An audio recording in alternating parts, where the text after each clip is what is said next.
Welcome to this tutorial on how to use the Move command in AutoCAD. In this video, I'll guide you through the step-by-step process. Let's get started. First, open AutoCAD and either create a new drawing or open an existing one. Once your drawing is ready, go to the Modify tab on the ribbon. In the Modify panel, you'll find various editing tools. Click on the Move icon or type M in the command line and press Enter to access the Move command. Now, select the objects you want to move. You can either click on one or multiple objects or use a selection window to choose multiple objects at once. Once the objects are selected, AutoCAD prompts you to specify a base point. This is the reference point from which the objects will move. Click or type the coordinates for the base point. Next, AutoCAD asks you to specify the second point.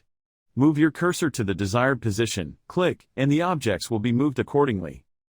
AutoCAD also provides options to enter precise distances or angles for the movement. You can type the distance or angle in the command line and press Enter.